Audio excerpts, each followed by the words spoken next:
7 নম্বর আয়াতে ঘোষণা এসেছে, وَإِذْ تَأَذَّنَ رَبُّكُمْ لَئِنْ شَكَرْتُمْ لَأَزِيدَنَّكُمْ وَلَئِنْ كَفَرْتُمْ إِنَّ عَذَابِي لَشَدِيدٌ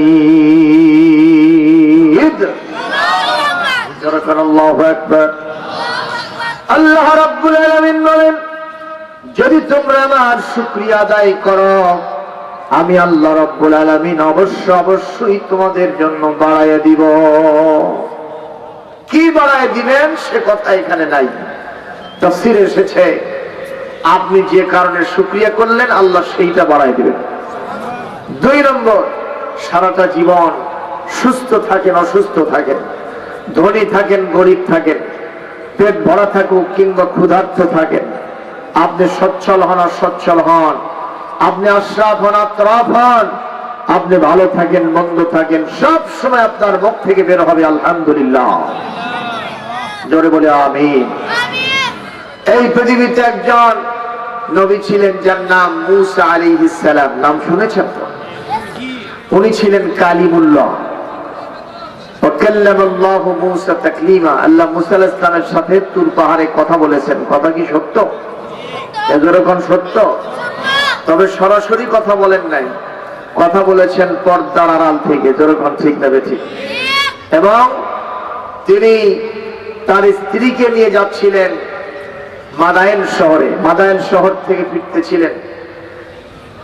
শুআয়ব আলাইহিস সালামের মেয়েকে তিনি বিয়ে করেছিলেন। ওখান থেকে তার স্ত্রী ছিল অন্তঃসত্ত্বা, গর্ভবতী, 10 মাস পেরিয়ে যাচ্ছে, সন্তান সম্ভবা, এখন ডেলিভারি হবে। রাত ছিল খুবই অন্ধকার এবং কঠিন শীত,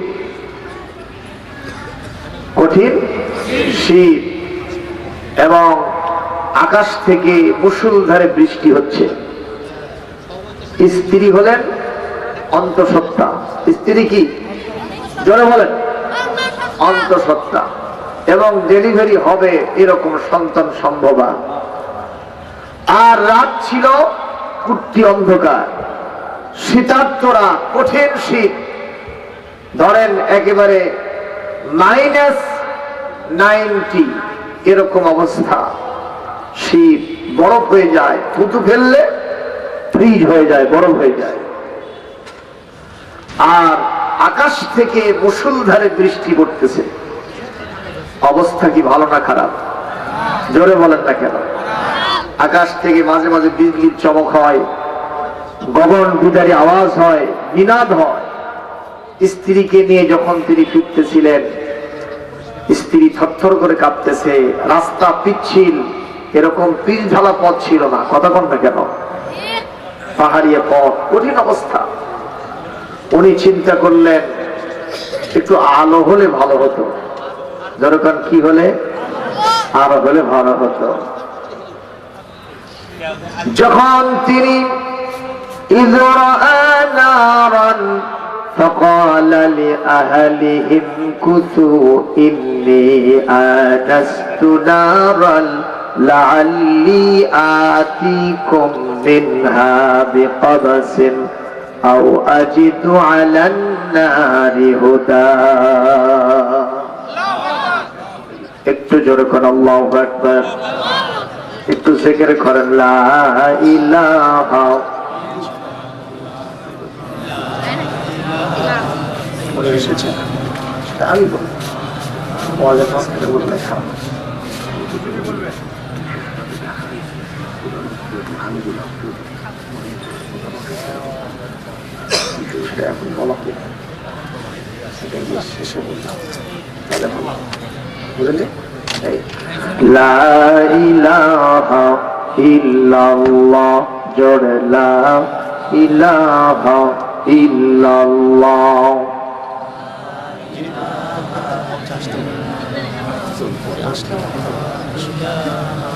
সুবহানাল্লাহ আলহামদুলিল্লাহ লা ইলাহা। হযরত মুসা আলাইহিস সালাম দেখলেন পাহাড়ের উপরে একটা গাছের ভিতরে আগুন জ্বলতেছে। যখন কি উনি ওই আগুন দিকে সেদিকে চলে গেলেন, স্ত্রীকে বললেন দেরি করো, সম্ভবত সেখান থেকে আমি কিছু আলো পাবো, ওখান থেকে এতটুকুন আলো নিয়ে এসে আমরা রাস্তা এখান থেকে বাড়ির দিকে ফিরবো, আবার ওই আগুন দিয়ে একটু আঁচ বয়া শরীরটাকে গরম করবো। জোরে বল সুবহানাল্লাহ। যখন তিনি গাছের কাছে গেলেন, দেখা যায় আগুনের কাছে হাত দেন, আগুন খালি পিছন দিকে সরে যায়। আগুন কোন দিকে যায়? আগুন নেওয়ার জন্য উদ্যত হন, আগুন তারে ধরা দেয় না।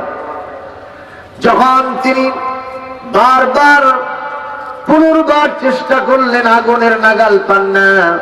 উনি যখন আজেজ দুর্বল, উনি যখন ক্লান্ত পরিশ্রান্ত, তখন আগুনের ভেতর থেকে জবাব আসতেছে, ইন্নানি আনা রাব্বুকা ফাখলা আলাইকা ইন্নাকা বিল ওয়াদিল মুকদ্দাসি তুয়া।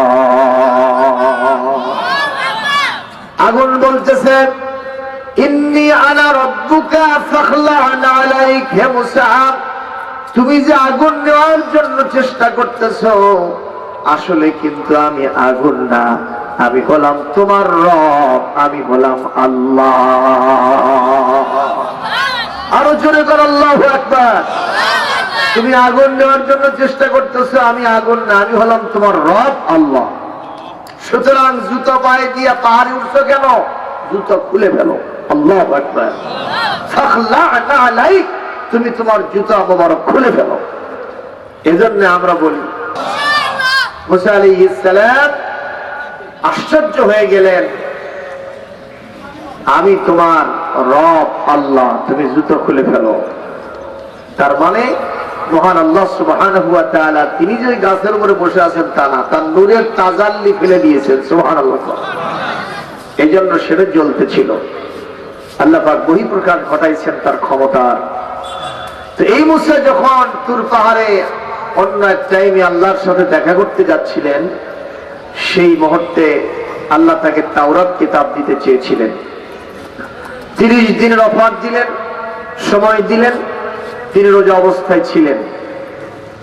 তার মুখের ঘ্রাণটা এত বেশি প্রিয় হলো, মেশকাম্বরের চাইতে আফজাল, অতি উত্তম, বেটার, যার কারণে আল্লাহ বললেন আরো 10 দিন বাড়ায় দাও, তোমার মুখের ঘ্রাণ আমার কাছে খুব ভালো লাগতেছে। উনি আরো 10 দিন পর্যন্ত রোজা থাকলেন, এরপরে তাওরাতের ফলকটা পেয়ে গেলেন। সুবহানাল্লাহ। এই সময়ে তিনি যখন যাচ্ছিলেন, তখন 3 জন লোকের সাথে দেখা হয়েছিল। যখন কয়জন? একজন ছিল গরিব মানুষ, hand to mouth, afternoon come master, দিন আনে দিন খায়, দুন আনতে পাত্তা বুঝায়। যদি কোরআনের মাহফিলে আসেন, তারা দ্বীনি শিক্ষা পেয়ে যান, দিনের পরশে, কোরআনের পরশে তারা ধন্য গণ্য মান্য বরেণ্য হয়ে যান। জোরে বলেন আল্লাহুম্মা আমিন। আমি বলছিলাম মুসা আলাইহিস সালামের সাথে দেখা হলো কয় শ্রেণীর মানুষ? 3। একজন গরিব মানুষ, তিনি বললেন, মুসা রে, আল্লাহর সাথে দেখা করতে যাচ্ছেন? বলে হ্যাঁ। আমার কথাটা আল্লাহকে বলবেন। বলে কি বলবো? বলে আমি গরিব মানুষ, আমার টাকা পয়সা কেমনে বাড়বে, একটু আল্লাহর থেকে শুনে আসবেন। হযরত মুসা বললেন ইনশাআল্লাহ। জোরে বলেন সুবহানাল্লাহ। হযরত মুসার সামনে চললেন, আর একজন ব্যক্তির সাথে দেখা হলো। এই ব্যক্তি হলো সবচেয়ে বেশি ধনী মানুষ, এ হলো রিচ ম্যান, এ হলো ধনী মানুষ, গণী মানুষ। বলে মুসা কই যান? বলে আল্লাহর সাথে দেখা করার জন্য তুর পাহাড়ে যায়। বলে ভালো কথা মুসা, আমার এতই ধন সম্পদ, এগুলি রক্ষণাবেক্ষণ করতে গিয়া হিমশিম খেতে হয়, সব সময় ব্যস্ত থাকতে হয়, কিন্তু আমি আল্লাহকে ঠিক মতো ডাকতে পারি না। মুসা আল্লাহকে বলবেন তো আমার ধন সম্পদগুলো কেমনে কমবে? হযরত মুসা বললেন ইনশাআল্লাহ। জোরে কোন মারহাবা। এরপরে তৃতীয় আর একজন ব্যক্তির সাথে দেখা হলো। হযরত মুসা কি বললেন, মুসা আপনি আমাকে কি দেখতে পাচ্ছেন? বলে হ্যাঁ। খেয়াল করুন, আপার মাথা থেকে পা পর্যন্ত সব জায়গায় বিকলাঙ্গ, আমার মাথাটা চ্যাপ্টা, নাকটা চ্যাপ্টা, আমার কানে আমি শুনি না, আমার মুখে আমি ঠিক মতো কথা বলতে পারি না, ইভেন আমার দুইটা চোখ পর্যন্ত অন্ধ, আমার দুইটা হাত হলো লুলা, আমার দুইটা পা হলো ল্যাংড়া, আমি একটা অপাঙ্ক্তীয় মানুষ, সকলের কাছে বোঝা, পরিবারের কাছে বোঝা, সমাজের কাছে বোঝা, দেশের কাছে সব জায়গায় আমি বোঝা, আমাকে দিয়ে কোনো কাম হয় না। অথচ আল্লাহ কোরআনে বলেছেন ওমা খলাকনা বাইনাহুমা লাইবিন। আল্লাহ বলেন আসমান জমিনের মাঝে যা আছে কোনো কিছু আমি খেলতামাশার জন্য বানাই নাই, সব কিছু বানানোর পিছনে আমার একটা উদ্দেশ্য আছে। সুবহানাল্লাহ কর। তাহলে মুসা, আল্লাহ আমাকে কেন বানাইলেন, আল্লাহর কি উদ্দেশ্য আমাকে বানানোর জন্য কেউ বোঝে না, আমিও বুঝি না। একটু আল্লাহর থেকে শুনে আসবেন তো। হযরত মুসা বললেন ইনশাআল্লাহ। জোরে বলেন না ইনশাআল্লাহ। এই ইনশাআল্লাহ বলার দরকার আছে না? কথা বলেন। ইনশাআল্লাহ সারা ভবিষ্যতের কোনো প্ল্যান প্রোগ্রাম বাস্তবায়ন হবে না। আল্লাহর নিষেধ আছে ওয়ালা তাকুলান্না লিশাইইন ইন্নী ফাইলুম যালিকা গাদা ইল্লা আইয়াশা আল্লাহ। জীবনে কোনোদিন ভবিষ্যতে কোনো কাজের প্ল্যান প্রোগ্রাম করবা অথচ ইনশাআল্লাহ বলবা না, ওইটা কিন্তু বাস্তবায়ন হবে না। জোরে কোন কথা কার? আল্লাহ। কথাটা কার? আল্লাহ। সুলাইমান আলাইহিস সালামের 100 জন স্ত্রী ছিল। আল্লাহু আকবার কর। আল্লাহু আকবার। অনেক বীর পুরুষ, সুপুরুষ, মহামানব। মারহাবা কর। মারহাবা। 100 জন বিবি ওনার। একদিন রাত আসার আগে বিকেলবেলা তিনি মনে মনে বলতেছেন, আল্লাহ আজকে 100 জন বিবির সাথে সহবাস করব। 100 জন বিবির পেট থেকে, গর্ভ থেকে কমস কম মিনিমাম একটা করে সন্তান হলেই আল্লাহ আপনার রাস্তায় জিহাদে আমি লোকজন মুজাহিদ হিসেবে কাজে লাগাতে পারবো। আমার এই সন্তানগুলি দিয়ে আমার আর মুজাহিদের অভাব থাকবে না। এই নিয়ত তিনি করেছেন। রাতের বেলায় 100 জন বিবির সাথে সহবাস করেছেন। দেখা গেল 99 জন মিসফায়ার, মানে 99 জন স্ত্রী গর্ভবতী হয় নাই। একজন বিবি গর্ভবতী হয়েছেন। নির্ধারিত সময় শেষে বাচ্চা প্রসব হলো। দেখা গেল আপাদ মস্তক, কোনো অঙ্গ ভালো নাই। ওই ছেলেকে দিয়ে কোনো কাম হবে না, তার 7 মাথায় একটা থাল দিয়ে বসে থাকা ছাড়া। কথা কি বুঝতে পেরেছেন? হযরত মুসা, হযরত সুলাইমান আলাইহিস সালাম সিজদায় পড়ে গিয়ে কান্দেন আর বলেন, আল্লাহ আমি তো 100 জন বিবির সাথে সহবাস করলাম, একটা বিবি গর্ভবতী হলো আর বাকিগুলো হলো না। আর যেটাও গর্ভবতী হলো, যে সন্তানটা প্রসব হলো, একে দিয়ে তো কোনো কাম হবে না, অকর্মণ্য, অকেজ সন্তান, অনর্থক সন্তান। কেন হলো এরকম? আল্লাহ বললেন, মুসা তোমার কি বলে সুলাইমান, তোমার তো কোনো ক্ষমতা নাই সন্তান জন্ম দেওয়ার, যেহেতু তুমি সহবাস করবা বিবিদের সাথে, আর সন্তান দেওয়ার মালিক হলাম আমি আল্লাহ। সুতরাং এই কাজের নিয়ত করার আগে তোমার ইনশাআল্লাহ বলা দরকার ছিল, এটা বলো নাই, এজন্য তোমার একটা সন্তান হয় নাই, একটা হয়েছে, সেটা দিয়েও কোনো কাজ হয় না। জোরে কোন ঠিক কিনা? সুতরাং জীবনে ভবিষ্যতে যত কাজ করব শুরুতে কি বলবো? ইনশাআল্লাহ। আরো জোরে কোন ইনশাআল্লাহ। উমরপুর হাট চেনেন? নন্দীগ্রাম। ওখানে একটা লোক গরু কিনতে যাচ্ছে। তো কুন্দার হাটে কিছু লোক বসে আছে। লোকটা যাচ্ছে, জিজ্ঞেস করলো, ভাই কই যাও? বলছে উমরপুর হাটে যাচ্ছি গরু কিনতে। তো ভালো কথা, ইনশাআল্লাহ বলতে পারো না? হ্যাঁ, পকেটে টাকা, হাটে গরু। ইনশাআল্লাহ বলে আল্লাহকে ভাগ দিতে যাবো কেন? সারাদিন গরু দেখছে, সন্ধ্যাবেলা একটা গরু পছন্দ হয়েছে, টাকা বের করার জন্য পকেটে হাত দিয়েছে, বগল পর্যন্ত হাত ঢুকছে। তার মানে পকেটের তলা নেই। টাকার খবর কি? ওটা তো আরো আগে গেছে। কথা কোন ঠিক না বেঠিক? তার মানে পকেট মেরে নিয়ে গেছে। এই লোকটা জিভা বার করে কয়, ভাই ইনশাআল্লাহ আমার পকেট মারছে, ইনশাআল্লাহ ভাই আমার গরু কেনা হলো না। ইনশাল্লাহ ভাই আমি দুঃখিত, ইনশাল্লাহ ভাই আমি মাফ চাই। খালি ইনশাল্লাহর জিকির শুরু করছে। ওই লোকদের সাথে দেখা, কে ভাই গরু কই, কয় ভাই ইনশাল্লাহ, সে কথার কোষ নেই, আমার পকেট মারছে ইনশাল্লাহ। ওই লোকেরা বলল, ওই শুরুতে একবার ইনশাল্লাহ বললে এত কাজা আদায় করা লাগতো না। কতক্ষণ ঠিক কিনা? এই জন্য আমাদের ভবিষ্যৎ প্ল্যান প্রোগ্রামের শুরুতে বলবো কি ইনশাআল্লাহ, আরো জোরে কম ইনশাআল্লাহ। হযরতে ইব্রাহিম আলাইহিস সালাম তার ছেলেকে যখন কুরবানি করার জন্য বলেছিলেন, ঠিক কিনা, ইসমাইল তখন বললেন সাতাজিদুনি ইনশাআল্লাহু মিনাস সাবিরিন। আপনি আমাকে জব করেন, ইনশাআল্লাহ আপনি আমাকে ধৈর্যশীলদের ভিতরে পেয়ে যাবেন। সুবহানাল্লাহ, আর জোরে কম সুবহানাল্লাহ। কিন্তু মুসা আলাইহিস সালাম খিজির আলাইহিস সালামের সাথে হাঁটতেছেন। খিজির আলাইহিস সালামকে গিয়ে বললেন, আমি আপনার ছাত্র হতে চাই। হাল আত্তাবিউকা আলা আন তুআল্লিমানি মিম্মা উল্লিমতা রুশদা। আপনি যা যা শিখছেন সেটা কি আমাকে শেখানো যাবে? এটা আমি অনুসরণ করতে চাই, আমি আপনার ছাত্র হতে চাই। হযরত খিজির আলাইহিস সালাম বললেন, ইন্নাকা লান তাস্তাতিআ মাইয়া সবরা। আমি যা যা কাজ করব এগুলো দেখলে তুমি কখনো ধৈর্য ধরতে পারবে না। হযরত মুসা আলাইহিস সালাম বললেন, আমি অবশ্যই ধৈর্যশীল হব। কিন্তু তিনি সেখানে ইনশাআল্লাহ বলেন নাই। কি বলেন নাই? ইনশাআল্লাহ বলেন নাই। ইব্রাহিম আলাইহিস সালাম তার সন্তানকে মিনায় নিয়ে গেলেন জবাহ করার জন্য, কোরবানগাহে নিলেন। সন্তান কোনো উচ্চবাচ্য করে নাই, সম্পূর্ণ প্রস্তুত হয়ে গেছে, ধৈর্য ধারণ করেছে। কার ইশারায়? আল্লাহর ইশারায়।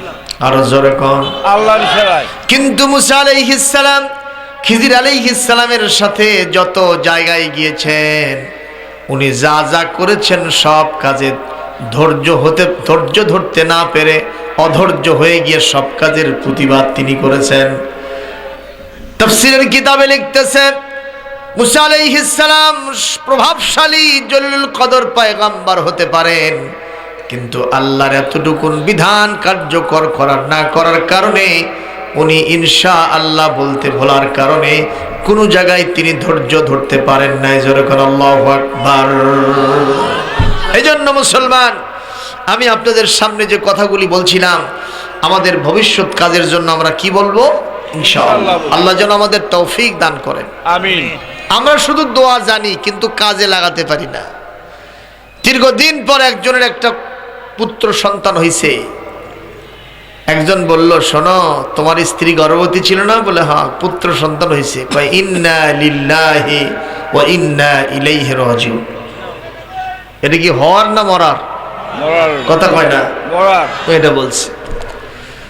আর একজন স্বামী তার স্ত্রীর সাথে ভাত খাচ্ছে।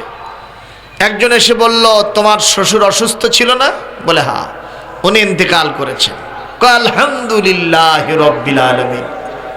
এই কথা না শুনে বিবি টামটবলা বান্দা শুরু করছে যে আমি এতদিন শত্রুর সাথে ছিলাম, আমার বাপ মরে গেছে, আর এই আলহামদুলিল্লাহ পড়ছে, এই বাড়িতে আমি আর থাকবো না। বলেন, দোয়া জানলে হবে না, জায়গা মতো লাগান লাগবে?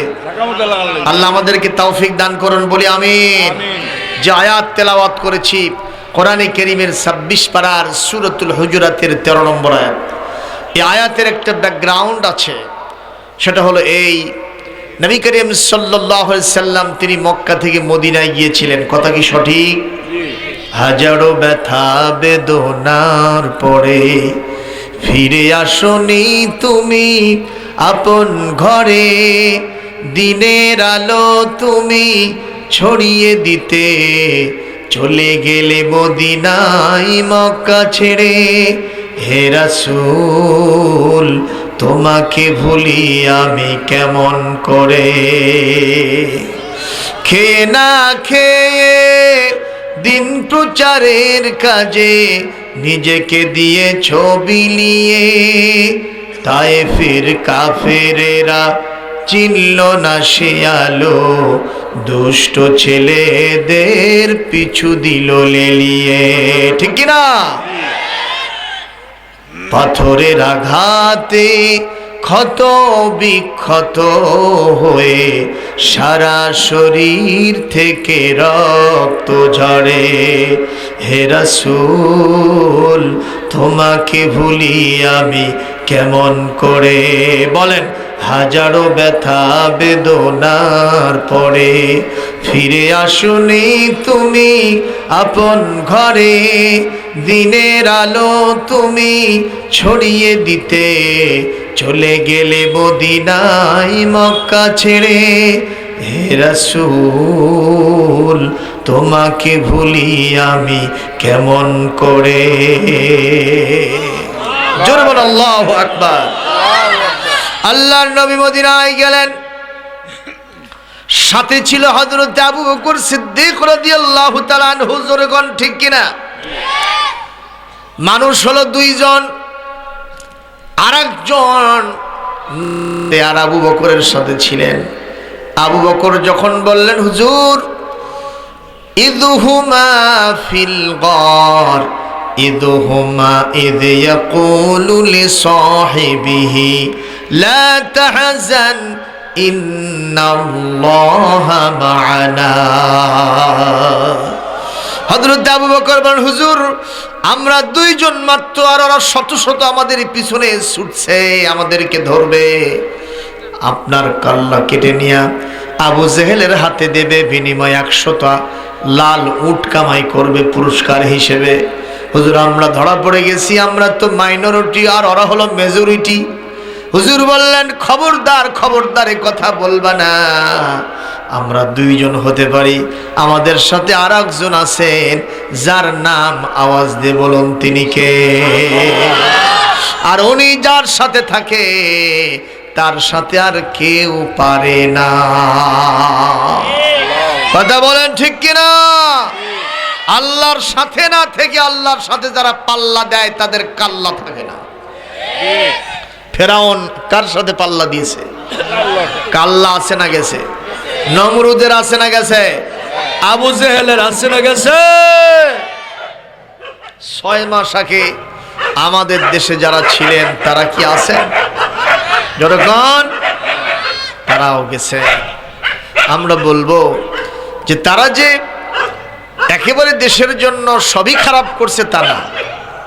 এই উঁচু উঁচু ব্রিজগুলি, বড় বড় রাস্তাগুলি যে করছে, এটা ভালো কাজ না? কথা কয় না? এই বগুড়ায় যদি 50 বছর আগে যে লোক মারা গেছে তাকে যদি জিন্দা করে বলা এটা কোন শহর ক, ওই রাস্তা ছেড়ে দিলে কবে যে এটা আমেরিকা। কথা কোন ঠিক কিনা? রাস্তাঘাট করছে, ব্রিজ করছে। তবে এখন যেটা শ্বেতপত্র প্রকাশ হচ্ছে তাতে দেখা যায় অনেক টাকা দুর্নীতি হয়েছে। কথা কন না কেন? মিডিয়াতে যেটা আসতেছে সেটা আমরা দেখতেছি। এইটা টাকা যদি উদ্ধার করা যেত, এরকম 10টা পর্দা শুধু বানানো যেত, তাও টাকা উদ্বৃত্ত থাকতো। এত টাকা পাচার হয়েছে, এটা আমার কথা না, মিডিয়ার বক্তব্য। জোরে কোন কথা ঠিক কিনা? প্রিয় উপস্থিতি, এত ভালো কাজ করলো, তারপরও কেন গেল? একটা ত্রুটি ছিল, সেটা হলো আলেমদেরকে জেলখানায় ঢুকানো। কথা কয় না? কথা বলেন।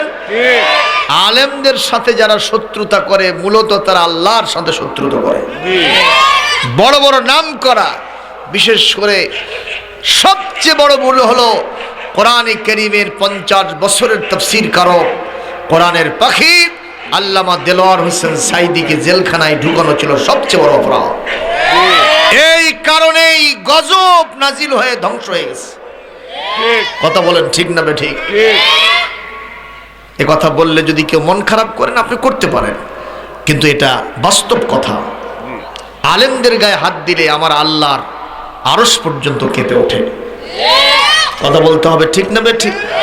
এই কোরআনে কারীমের পড়তে পড়তে আল্লাহ পাক আলেমদের প্রশংসা করেছেন। সুবহানাল্লাহ।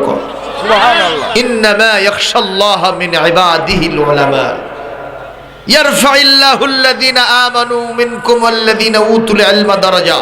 আল্লাহু আকবার। কর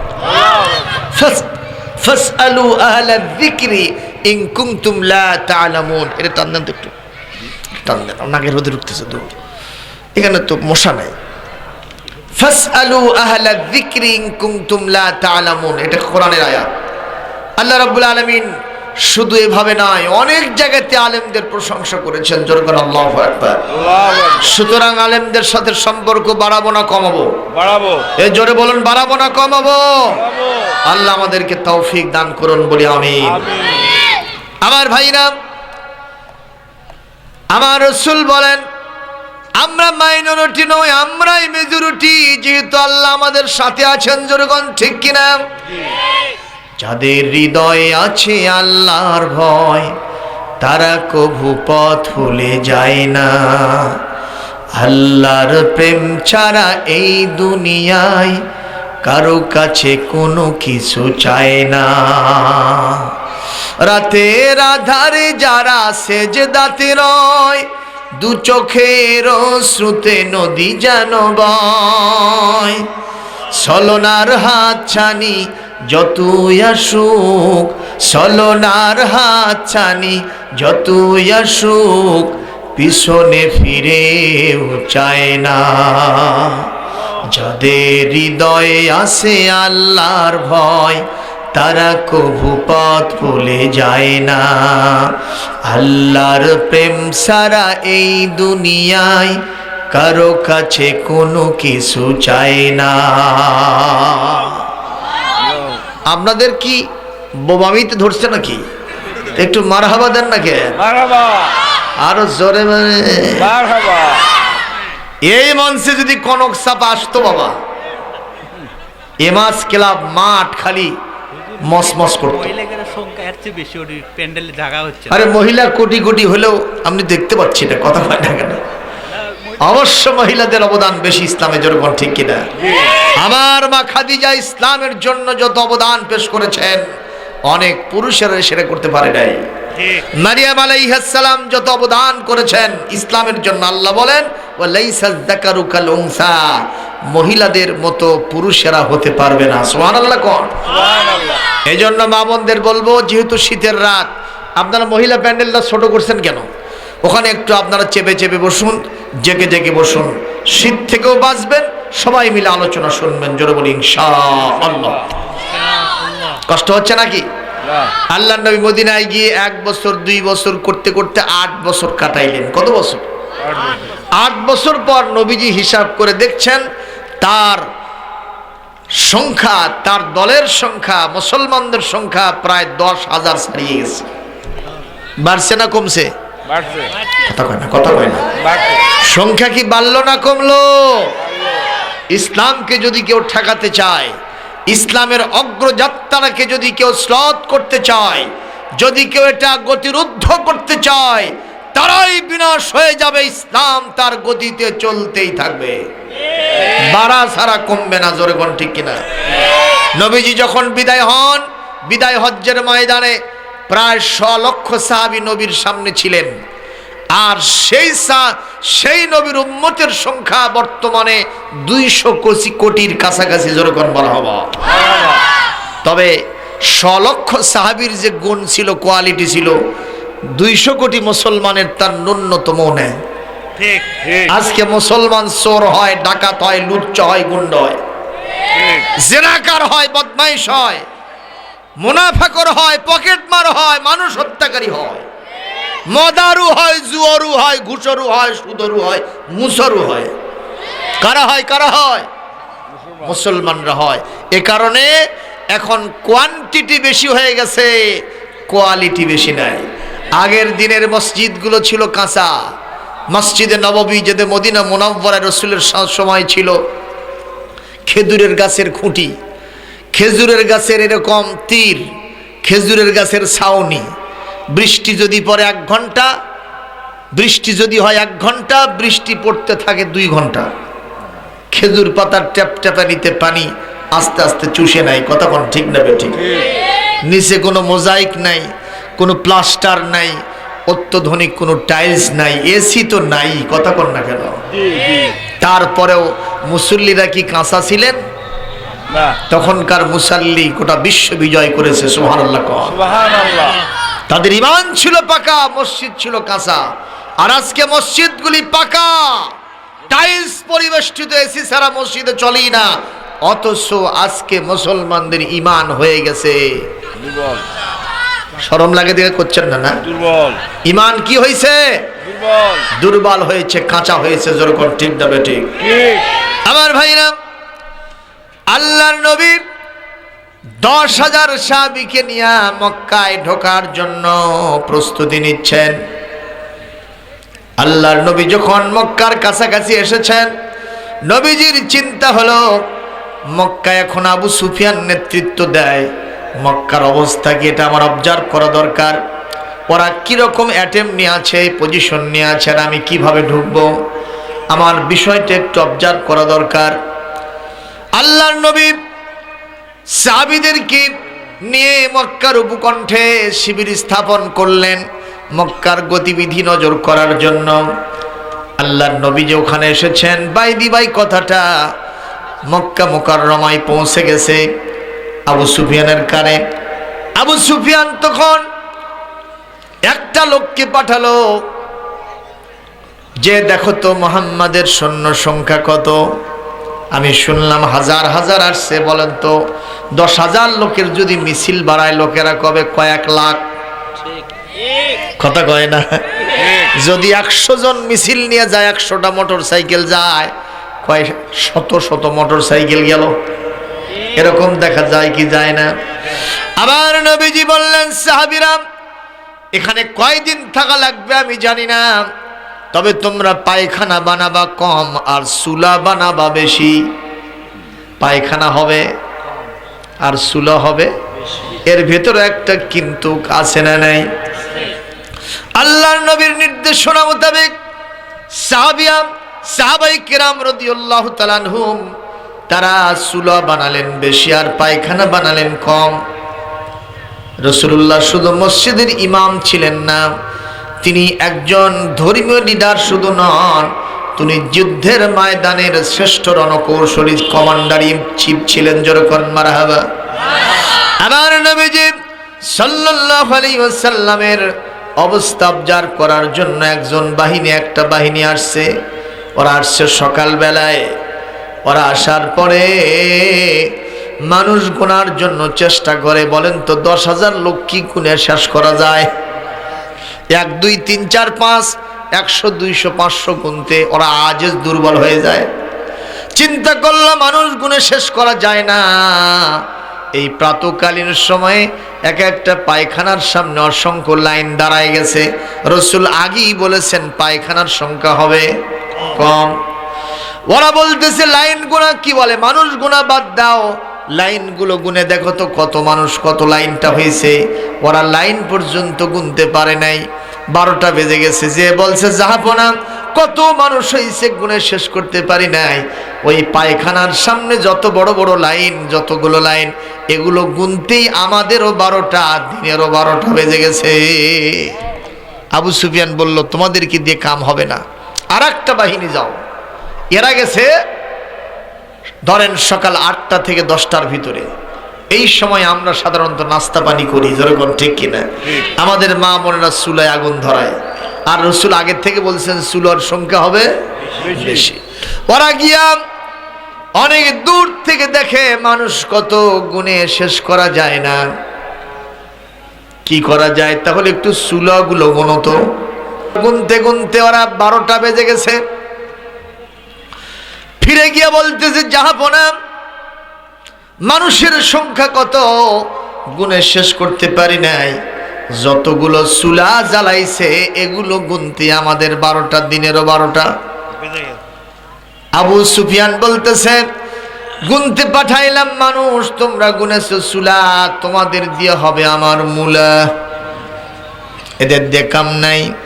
আবু সুফিয়ান বলে এ রাসূলের চাচা আব্বাস, চলো তো আমরা নিজেরাই দেখে আসি।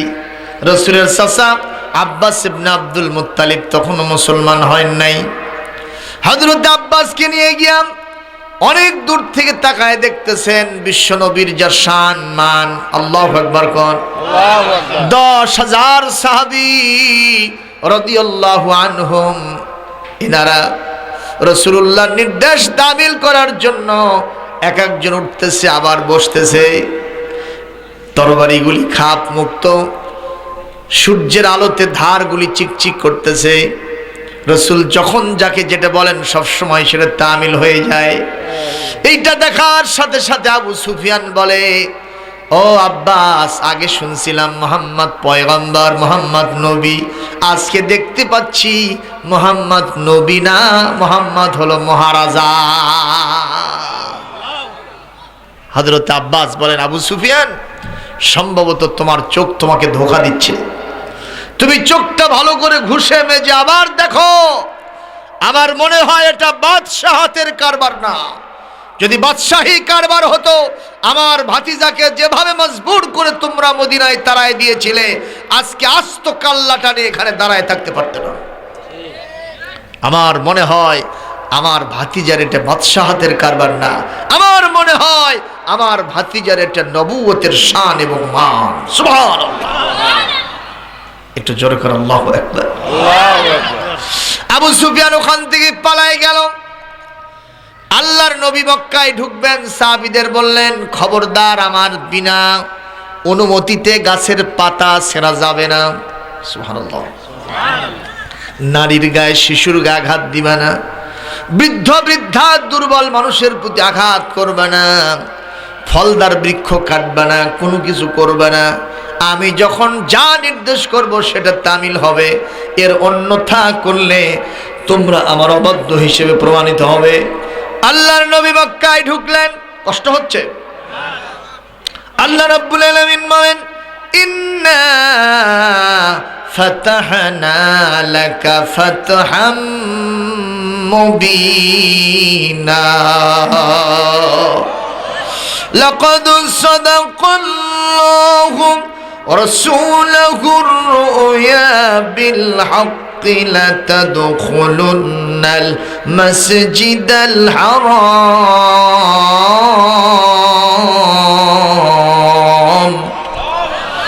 লাতাদখুলুন্নাল মাসজিদাল হারাম ইনশাআল্লাহু আমিনিন মুহাল্লিকিনা রুউসাকুম ومقصرين لا تخافون فعلم ما لم تعلموا فجعل من دون ذلك فتحا قريبا একটু জোরে করে আল্লাহু আকবার, আর জোরে করে আল্লাহু আকবার। এই আয়াতগুলির ভিতরে আল্লাহ রাব্বুল আলামিন তার নবীর মক্কা বিজয়ের সুসংবাদ দিয়েছেন। বলেন মারহাবা। নবী হে, ষষ্ঠ হিজরিতে আপনি মক্কায় ঢুকতে চাইলেন, ওরা ঢুকতে দিল না, বাধা দিল। আপনি হুদাইবিয়া থেকে ফিরে আবার মদিনায় চলে গেলেন। আমি আল্লাহ ঘোষণা দিলাম, আপনি যখন অষ্টম হিজরিতে মক্কায় ঢোকার জন্য চেষ্টা করবেন, ওই মুহূর্তে আপনার সামনে বাধা দেওয়ার কেউ থাকবে না ইনশাআল্লাহ। আমি আল্লাহ নিজে বললাম, আপনি মসজিদে হারামে প্রবেশ করবেন নিরাপত্তার সাথে, শান্তির সাথে। আপনার সামনে কেউ চোখ রাঙানোর সাহস পর্যন্ত পাবে না। জোরে বলেন সুবহানাল্লাহ। সুবহানাল্লাহ। আল্লাহর নবী মক্কায় ঢুকেছেন, যার যার মতো কাফের জীবন নিয়ে পালায়ে দৌড়াইছে। নবীজি কিন্তু বলেন নাই, তোমরা আমার সামনে আসবা না, কেটে কেটে শেষ করবে। কথা নবী একজনও একবারও বলেন নাই, যেরকম ঠিক কিনা? কিন্তু ওরা নিজেরাই যেহেতু অপরাধী, এই কারণে চোরের মন কথা কয় না। আরো যেরকম ঠিক কিনা? উনি সাহেব না হয় উড়ায় চলে গেল, আর গুলো কোথায় গেল? কথা কয় না। এনারা গেল কোথায়? আপনাদের তো কেউ কিছু বলে না, তাও পালান কেন? এতেই বোঝা যায় কিছু একটা করেছেন। কথা কয় না বলে? এ জোরে কোন ঠিক না বে ঠিক? আরো জোরে কোন ঠিক না বে ঠিক? আমার ভাইরা, মন খারাপ করবেন না। খেয়াল করুন, নবীজি যখন মক্কায় ঢুকেছেন, সব যার যার মতো পালায় দৌড়ায়, কুল পায় না। আল্লাহর নবী দেখেন এক বুড়ি এত বড় একটা পোটলা মাথায় নিয়ে একবার পড়ে আবার ওঠে।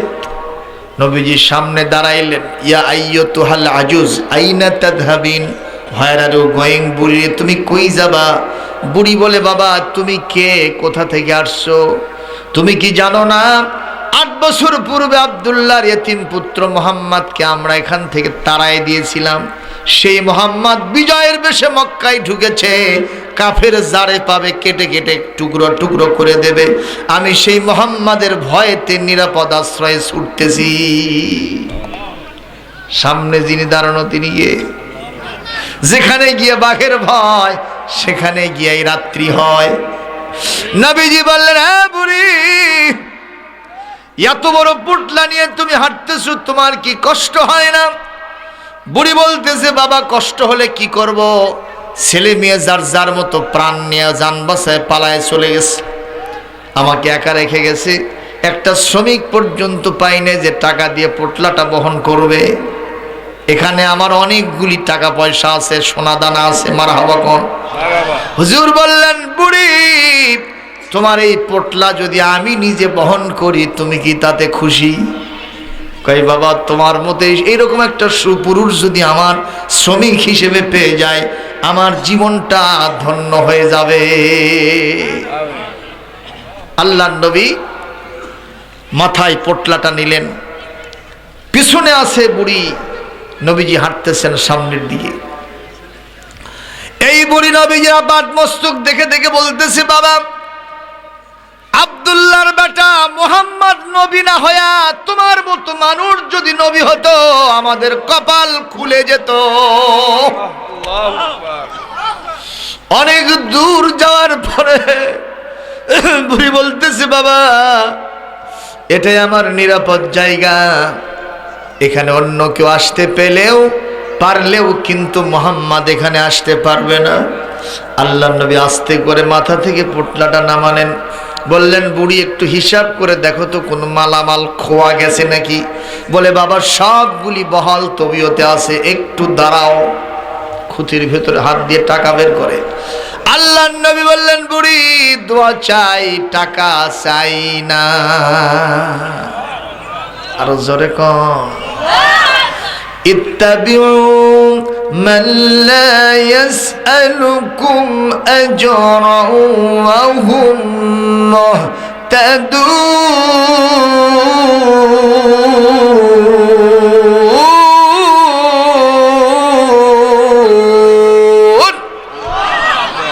আরো জোরে বলেন, আরো জোরে বলেন। সূরা ইয়াসিন আল্লাহ পাক বলছেন, অনুসরণ করো সেই সব মানুষগুলি যারা মানুষের উপকার করে এতটুকুন পারিশ্রমিক চায় না। সুবহানাল্লাহ। মানে বিনা শর্তে বিনা পারিশ্রমিকে যারা মানুষের উপকার করে, এই সব মানুষের চরিত্র হলো ফুলের চাইতেও পবিত্র। তোমরা তাদের অনুকরণ করো। জোরে কোন সুবহানাল্লাহ। এ ঘোষণা কার? আল্লাহ। এ জোরে কম। বলবেন যে হুজুর বক্তারা যে টাকা নিয়ে ওয়াজ করে এটা আসল জায়গা, জোরে কোন ঠিক কিনা? তো বক্তার একটা সংসার আছে না, কথা কন না কেন? ঠিক।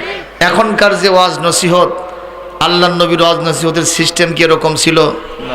এখনকার ওয়াজ হলো পোলা চুক্তি ওয়াজ। হুজুর 3 ঘন্টা হোক 4 ঘন্টা হোক কোনো কথা নাই, পোলা না হওয়া পর্যন্ত চালান লাগবে। প্রতি রাত যদি অবস্থায় চলতে থাকে ওই বক্তা কি বক্তায় থাকবে না তক্তা হয়ে পড়ে যাবে? কথা কন না কেন? একজন বক্তার জীবনে যতগুলি অসুখ আসে, আমি ছোট মানুষ, 150 বছর বয়স আমার বর্তমানে এখন, অথচ দেখেন প্রতি রাত মাহফিল করার কারণে আমার মাথার চুল সব পাকে গেছে, অনেকগুলো ডিজিজ শরীরের ভিতরে ধরা পড়ে গেছে, অসুস্থতা। অনেকের বড় বড় অসুখ, হার্টের ব্যারাম হয়, কোষ্ঠকাঠিন্য হয়, ঘুম হয় না, কথা কন না কেন, গ্যাস্ট্রিক হয়, আরো নানামুখী অসুস্থতা চলে আসে, ডায়াবেটিস শরীফ তো আছেই, কথা কোন ঠিক না ঠিক? সুতরাং একজন বক্তার জীবনে এত ঝুঁকি, এই সব ঝুঁকির কারণে একজন বক্তাকে হাদিয়া অনারিয়াম দেওয়ার দরকার আছে না নাই? এ কথা কন না কেন? এই কয়েকদিন আগে 2-4 জন মুফতি সাহেব বলতেছিল এরা হুজুররা টাকা নিয়ে ওয়াজ করে আর কোরআন নিয়ে রাজনীতি করে। বলছে কি বলে নাই? এ কথা কন না, বলছে কি বলে নাই? তারা তো জানে না বাংলাদেশের হুজুররা যা টাকা পায় অন্য দেশের হুজুররা এর অর্ধেক ওয়াজ করে ডবল টাকা পায়। আমি বাংলাদেশের একজন ইসলামিক স্কলারের থেকে শুনেছি, ওনার জামাই আমেরিকাতে, তিনি মাঝে মধ্যে বিভিন্ন কনফারেন্সে 1 ঘন্টার লেকচার দেন। উনি বলেছেন আমার জামাই 1 ঘন্টার লেকচার দিয়ে মিনিমাম 1 লক্ষ টাকা পায়।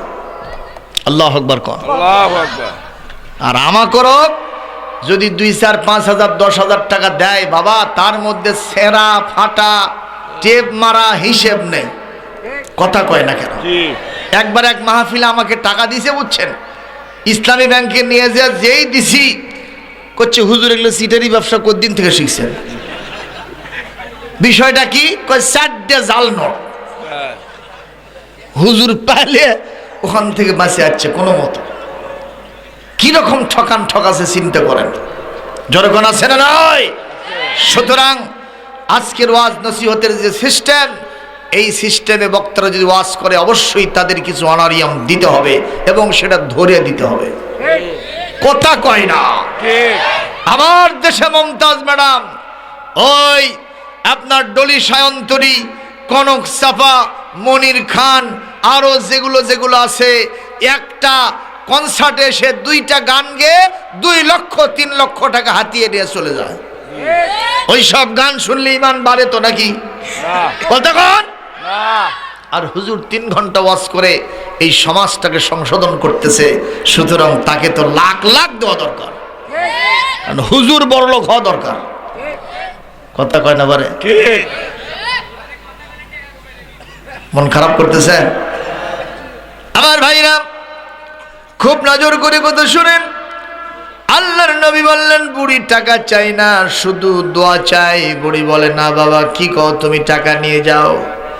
হুজুর বলেন না, টাকা নিব না। কেন টাকা নিবা না? বলে আমি জীবনে মানুষের উপকার করে কোনো পয়সা নেই না।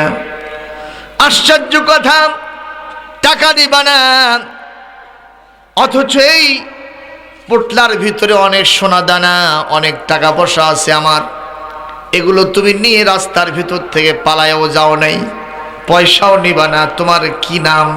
বলে নামও বলবো না, শুধু দোয়া চাইবো। বলেন মারহাবা।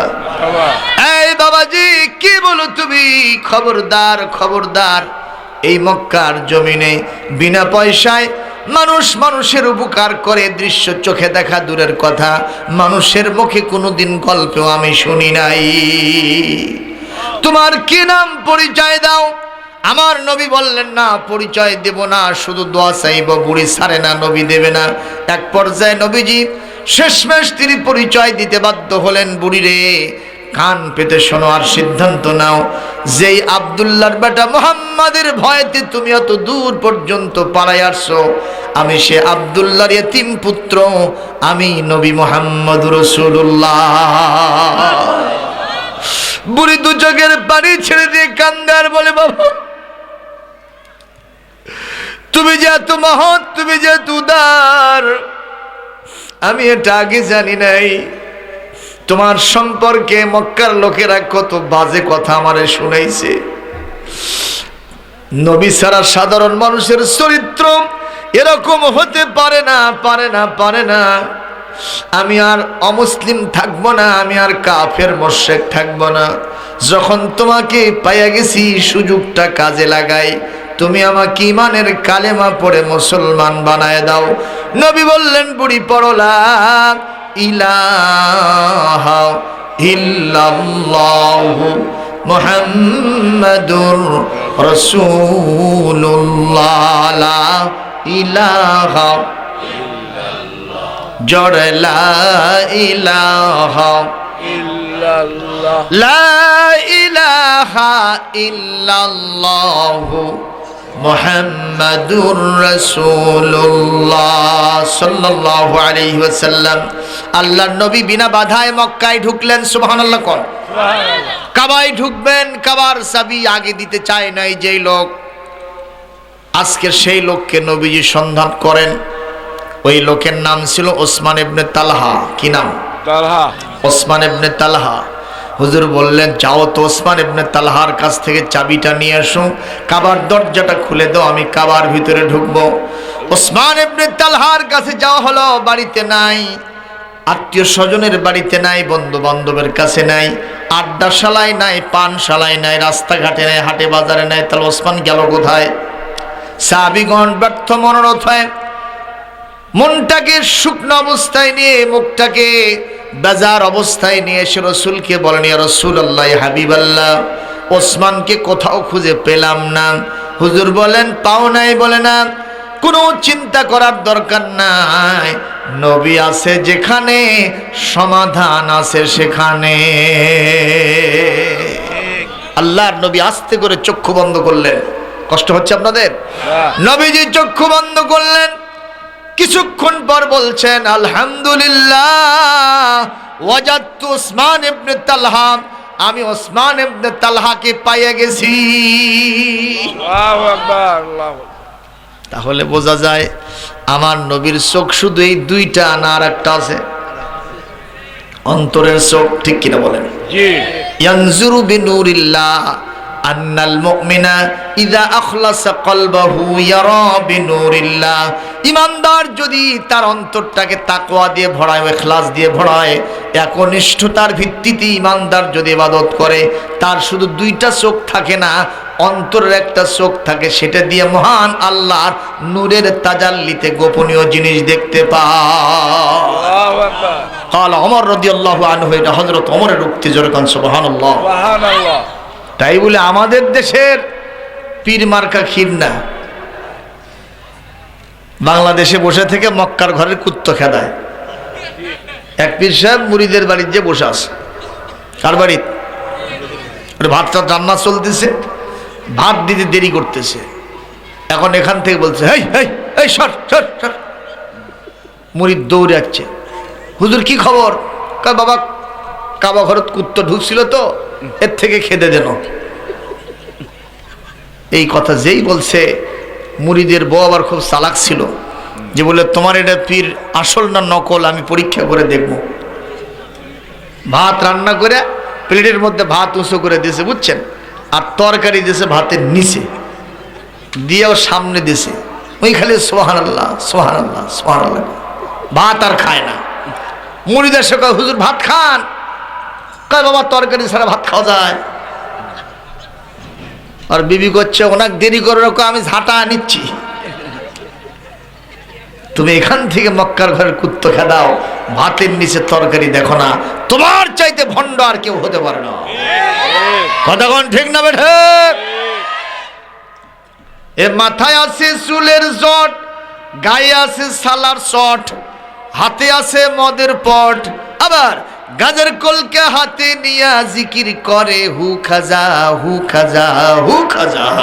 ও বাবা পাগলা বাবা, ও বাবা ল্যাংটা বাবা, ও বাবা শট বাবা, জট বাবা, পট বাবা, কলকে বাবা, কবরেতে বাসাবে তোর কোন বাবা, ওই হাসরেতে বাসাবে তোর কোন বাবা। কথা কোন? এরা কখনো আসল পীর হতে? যারা আসল পীর তাদের কারামত আছে, এটা সত্য না মিথ্যা? আসল পীরদের কারামত আছে না নাই? জোরে বল আলহামদুলিল্লাহ। আলহামদুলিল্লাহ। হযরত ওমরের নাম শুনছেন? জি। উনি কিন্তু আল্লাহর একজন জবরদস্ত সাহাবী, রাসূলের সাহাবী, পাশাপাশি আল্লাহর ওলি। সুবহানাল্লাহ। সুবহানাল্লাহ। সমস্ত সাহাবীরা আম্বিয়া আলাইহিমুস সালাম, তারা আল্লাহর খাঁটি ওলি ছিলেন। সুবহানাল্লাহ। সুবহানাল্লাহ। নাহওয়ানদের যুদ্ধে একদল সেনাকে পাঠিয়ে দিলেন যুদ্ধ করার জন্য। জুমার দিনে খুতবার ভিতরে তিনি বলতেছেন, ইয়া সারিয়াতুল জাবাল, ইয়া সারিয়াতুল জাবাল। এই কথাটা শুনে মুসল্লিগণ বললেন, এমন এক ভাষা আপনি খুতবার ভিতরে বললেন যেটার সাথে আর আগে পরের কোনো মিল নাই, এটা কেন বললেন? উনি খুতবার শেষে ওনাকে জিজ্ঞেস করা হলো, এই অংশটুকু কেন বললেন? উনি বললেন যে, আমি খুতবা যখন দিচ্ছিলাম তখন দেখতে পেলাম নাহওয়ানদের যুদ্ধে আমার সেনাবাহিনী শত্রু কর্তৃক আক্রান্ত হচ্ছে, কিন্তু আমার কমান্ডার ইন চিফ তার সেনা সদস্যরা টের পায় নাই। আমি এখান থেকে মুজাহিদদেরকে আহ্বান করে সতর্ক করে দিলাম। জোরে বলবেন না সুবহানাল্লাহ? সুবহানাল্লাহ। সহি ঘটনা। সাহাবীরা বললেন, ওনারা না আসা পর্যন্ত বিশ্বাস করব না। ওনারা আসলেন, জিজ্ঞেস করলেন, ঘটনা কর, শুক্রবারে কি হয়েছে?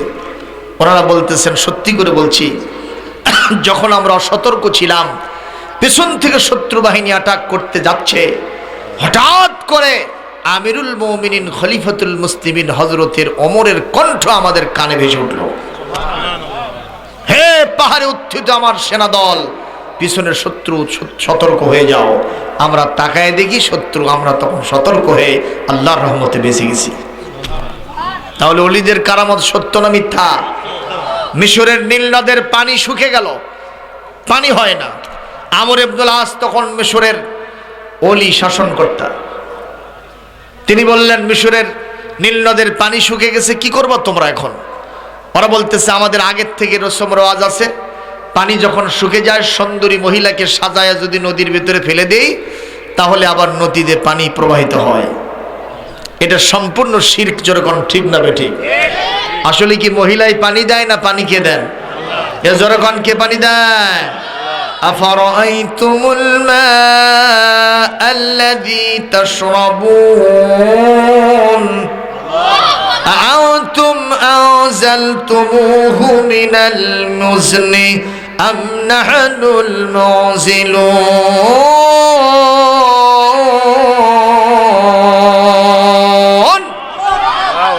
আল্লাহ পাক বলেন যে পানি পান করো, যে পানি দিয়ে তোমরা জমিনকে, মৃত জমিনকে আবার জিন্দা করো, ফসল উদ্গীরণ করার মতো পরিবেশ তৈরি করে ফেলো।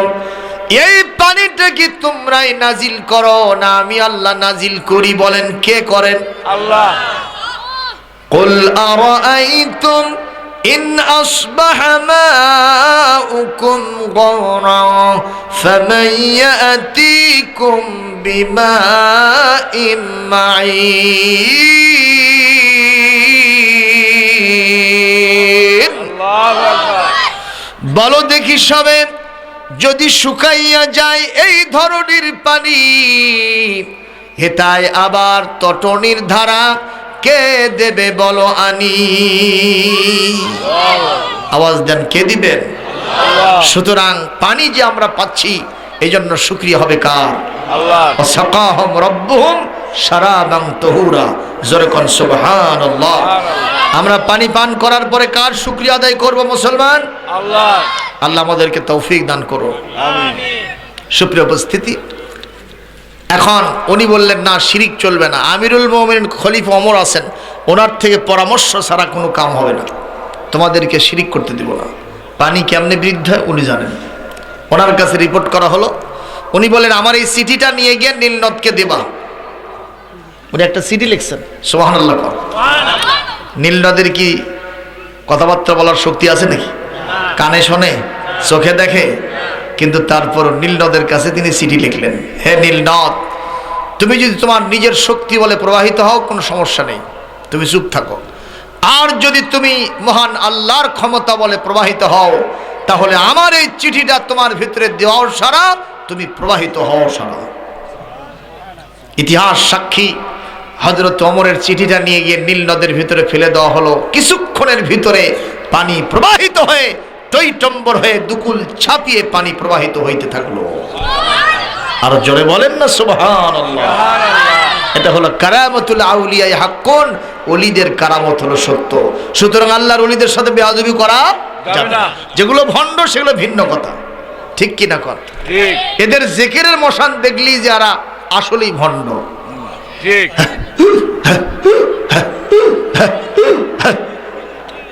কি আছে না নাই? ঠিক। এগুলো কি আসলে জিকির না ফেকের? জিকির করতে করতে জাকির উঠছে গাছে, লঙ্গি নামছে নিচে। মন চলেছে সুরেশ্বর, মন চলেছে সুরেশ্বর, কিসের বাড়ি কিসের ঘর, ল্যাংটা হইয়া জিকির কর। জোরে কর নাউজুবিল্লাহ। গিয়াসউদ্দিন আল তাহিরি যতগুলো জিকির করে এগুলোর সাথে কোরআন হাদিসের সম্পর্ক নাই। কথা কোন ঠিক কিনা? ঠিক। নতুন একটা জিকির আবিষ্কার হয়েছে, এরকম করতেছে, এরকম করতেছে। তো এরা সৌদি আরবের মক্কাতুল মুকাররমার কাবা শরীফের বাইরে সাহাত আঙ্গিনার ভিতরে কয়েকজন বসে থেকে এরকম করতেছে। তো পুলিশেরা মনে করছে বোধহয় হাঁপানি হয়েছে, সবগুলো ধরে ট্রাকত তুলে নিয়ে চলে গেছে হাসপাতালে। টেস্ট মেস্ট করে দেখে আসলে কোনো হাঁপানি নাই। না একজন আলেমকে জিজ্ঞেস করতে এদের কি হয়েছে রে? ওই এরা তরিকা ভক্ত লোক তো, একটু জিকিরের মশান মারছে, পাশার কাপড় দিলে 10টা করে ব্যাত, হাঁপানিও নাই ঝাঁপানিও নাই, যখন মার হাওয়া। মারহাবা। এরা হলো ভণ্ড, দিতে হবে দণ্ড, মারতে হবে দান্ডা, করে দিতে হবে ঠান্ডা। ইসলাম যদি কোনোদিন পাওয়ারে আসে, আল্লাহর ওলিদের মাজারগুলি সংরক্ষণ করা হবে ইনশাআল্লাহ। কোন ইনশাআল্লাহ। আর ভণ্ডামি জিকির চলবে না। ওয়াযকুর রাব্বাকা তাদাররুআ ওয়া খুফিয়াতান দুনাল জাহরি মিনাল কাউল। জোরে কোন আল্লাহু আকবার।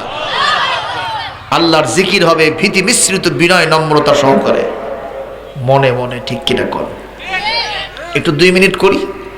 আল্লাহ আল্লাহ আল্লাহ আল্লাহ আল্লাহ আল্লাহ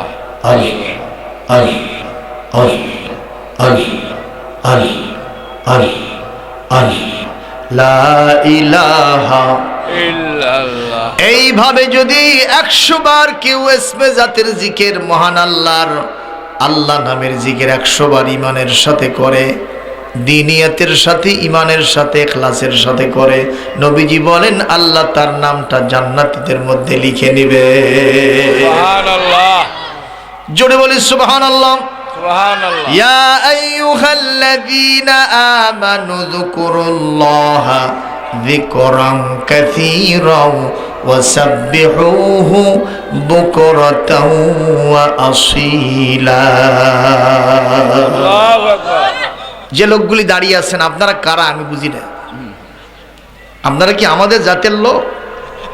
যদি হন মেহেরবানি করে বসেন। আর যদি মনে করেন না আমরা পায়খানার থেকে কেবলই এলাম, এখনো পানি খরচ করা হয়নি, তাহলে ওই কামটা সারে আসেন।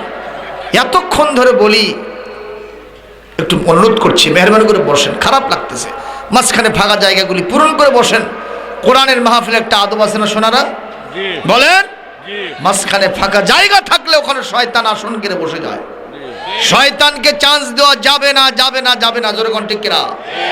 শয়তানের কালো হাত ভেঙে দাও, গুড়িয়ে দাও। এই শয়তান আমার বাংলার জমিনটাকে লন্ডভন্ড করে দিয়েছে, ঠিক না বেঠে? এই জন্য শয়তানের সাথে বন্ধুত্ব চলবে। আল্লাহ তৌফিক দান করুন। ভাইরা আমার, সাহাবীরা বললেন হুজুর কোথায় পাইলেন ওসমানকে? মনে আছে? কোথায় পাইলেন ওসমানকে? হুজুর বললেন খুব বেশি দূরে পাই নাই। দেখো ওসমান কাবার ছাদের উপরে বসে থেকে সাবির জিকির করতেছে। আমিন। কাছে না দূরে? হযরত আলী বলেন হুজুর আস্তাযিনু ইলাইকা, আপনার কাছে পারমিশন চাই। কিসের? আমি চাবিটা আনবো। বলে কোনো খাতির নাই, আগে আমরা ধরি নাই, এখন যখন ধরছি আর ছাড়বো না। সুবহানাল্লাহ কম। সুবহানাল্লাহ। ইসলামের নীতি হলো ধরে ধরে ধরে না, আর ধরলে কখনো ছাড়ে না। হুজুর বললেন যাও। হযরত আলী গেলেন। উনি বলেন না, আমি কখনো চাবি দিব না। এই চাবি আমার খুব জীবনের সাথী, মনের সাথী, আমার সবচাইতে প্রিয় চাবি। এটা আমি কাউকে দেব না। মক্কার গভর্নমেন্ট এটা আমার হাতে আমানত হিসেবে দিয়েছে, আমি এটা কাউকে দেব না। হযরত আলীর গায়ে যা শক্তি, ওসমানের গায়ে কি সেই শক্তি আছে? কথা কন না কেন? না। হযরত আলী বলেন তাহলে যখন মল্ল যুদ্ধ করা লাগবে, তবে রাসূলুল্লাহর নির্দেশের অন্যথা করা যাবে না। আগে যাই, রাসূল যদি পারমিশন দেয় তারপরই না যুদ্ধ করব। ফিরে আসলেন। হুজুর চাবি তো দেয় না, এখন কি করব? হুজুর বললেন তুমি কি তার থেকে চাবি আনতে পারবা? কয় হুজুর কি বলেন? আপনি দোয়া দেন।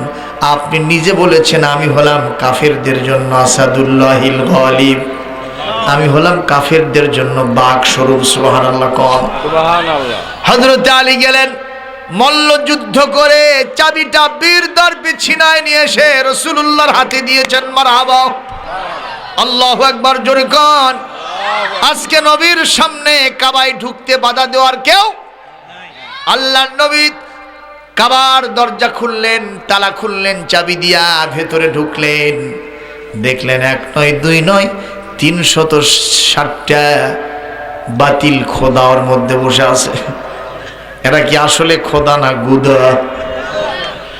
আল্লাহর নবীর সাহাবী আলী বলেন, রাসূলুল্লাহর হাতে একটা লাঠি মোবারক ছিল, লাঠির মাথায় ছিল একটা রাংতা, এইটা দিয়া নবীজি এরকম করে আঘাত করেন, সবগুলো ভেঙে চুরমার হয়ে যায়। 360টা মূর্তি ভাঙলেন, সবগুলি থেকে কাবা ঘর থেকে সবগুলি বের করে ধুয়ে মুছে সাফ করে আল্লাহর নবী কাবার দরজায় এসে একটা আয়াত পড়লেন, যে আয়াতটা কোরআনে কারীম সূরা বনী ইসরাঈলের 81 নম্বর আয়াতে আল্লাহ সেটিং দিয়েছেন। মারহাবা কোন। আমি আয়াতটা পড়লে আপনারা জোরে আল্লাহু আকবার দিতে পারবেন। অকুল জাআল হক ওয়া যাহাকাল বাতিল ইন্নাল বাতিলা কানা যাহুকা।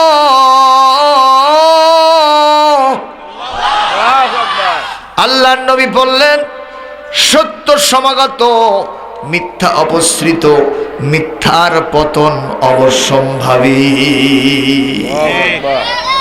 আমরা কি তাহলে মিথ্যার সাথে না সত্যের সাথে? সত্যের সাথে। আমরা হকপন্থী না বাতিলপন্থী? হকপন্থী। কারা কারা হকপন্থী? চুপ থাকবেন না, দুটো হাত আল্লাহকে দেখাবে।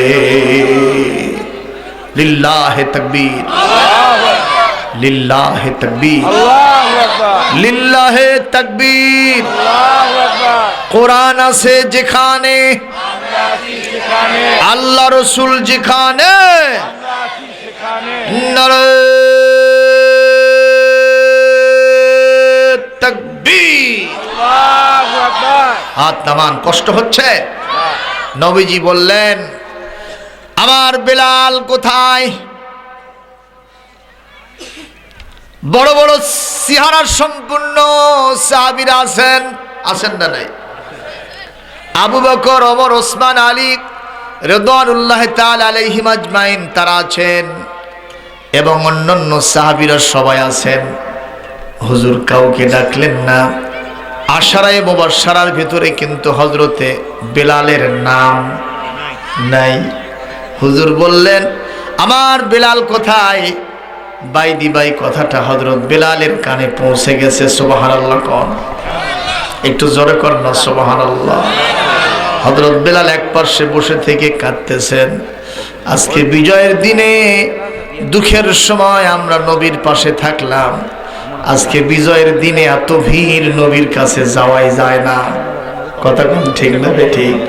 তাই বলে কি আমার নবী ওই দুঃসময়ের কান্ডারীদের কথা কখনো ভুলে যান? এ কথা কোন ভুলে যান? আমার ভাইরা, আল্লাহর নবী দুঃসময়ের কান্ডারী বেলাল কি ভুললেন না? জিবরাইল আমিন এসে বলছেন, হুজুর এই কাবার চাবি পাইছেন, কাবার দরজা খুলেছেন, কাবা ধুয়ে মুছে শিরিক মুক্ত করেছেন, এখন কাবার একজন মুয়াজ্জিন দরকার আছে না নাই? কথা কয় না? কাবার একজন মুয়াজ্জিন আসান লেখা রাখার দরকার আছে না নাই? হুজুর আপনি মুয়াজ্জিন কাকে বানাবেন? বলে আমি তো সেই চিন্তায় ব্যস্ত আছি, কাকে বানাবো কাকে বানাবো। হঠাৎ করে জিবরাইল আমিন শাহ করে সে বলেন, হুজুর টেনশন করার দরকার হবে না, যেই সাহাবীর চেহারা নাই, সুরত নাই, একটা ব্ল্যাক ডায়মন্ড, কালো কুৎসিত চেহারা, যার বংশমর্যাদা নাই, সবাই চায় কাবার মুয়াজ্জিন হবে। কারণ কাবার মুয়াজ্জিন হওয়া আর বাংলাদেশের প্রধানমন্ত্রী হওয়া, দুইটার মধ্যে ধর্মীয় দৃষ্টিতে মর্যাদা কোনটার বেশি? একটু জোরে কোন, কোনটার বেশি? কাবার মর্যাদা, কাবার মুয়াজ্জিন হওয়ার মর্যাদার চাইতে বড় মর্যাদা আর কিছুই হতে পারে না। আর আমাদের এলাকার মসজিদগুলোর যারা মুয়াজ্জিন হয়, তাদের মর্যাদাও কিন্তু একবারে কম না। রাসূলুল্লাহ বলেন, আল মুআদ্দিনুনা আতওয়ালান নাসি আনাকা ইয়াউমাল কিয়ামাতে। এই পৃথিবীতে যারা মুয়াজ্জিন হবে, যারা ডিক্লারার হবে, যারা নামাজের জন্য মানুষকে ডাকবে, কাল কিয়ামতের কঠিন ময়দানে কোটি কোটি মানুষের সামনে তাদের ঘাড়গুলো সবচাইতে বেশি উঁচু দেখা যাবে।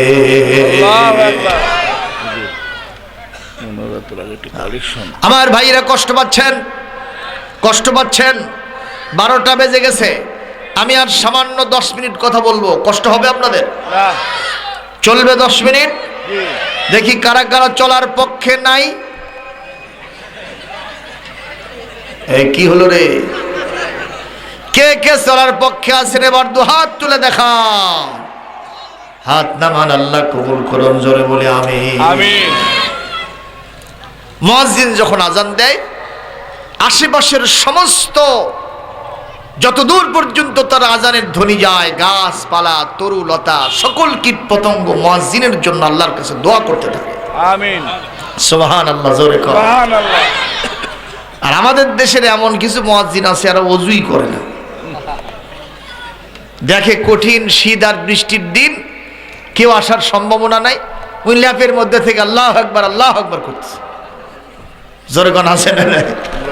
সুতরাং এই মুয়াজ্জিন আর বেলাল মুয়াজ্জিন দুটো এক হতে, আজও সেই কোরআন আছে, হাদিস আছে, সেই ঈমান আর মানুষ নেই। আজও সেই কোরআন আছে, হাদিস আছে, সেই ঈমান আর মানুষ নেই। আজানের রেওয়াজ আছে আগের মতো, ঠিক না? আজানের রেওয়াজ আছে আগের মতো, বেলালের মতো সেই রূহ নেই, বেলালের মতো সেই রূহ নেই। আজও সেই কোরআন আছে, হাদিস আছে, সেই ঈমান আর মানুষ নেই। একটু জোরে কর মারহাবা, আরো জোরে কর মারহাবা। বেলালের আজান শুনবেন? শুনবেন? হ্যাঁ শুনবেন। ওই রকম হবে না, কিন্তু চেষ্টা করতে তো দোষ নাই, একটু চেষ্টা করব। আল্লাহু আকবার, আল্লাহু আকবার, আল্লাহু আকবার, আল্লাহু আকবার। আশহাদু আল্লা ইলাহা ইল্লাল্লাহ, আশহাদু আল্লা ইলাহা ইল্লাল্লাহ,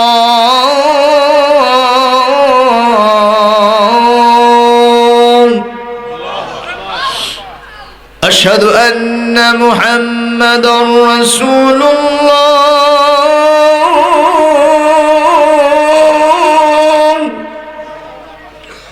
আশহাদু আন্না মুহাম্মাদার রাসূলুল্লাহ।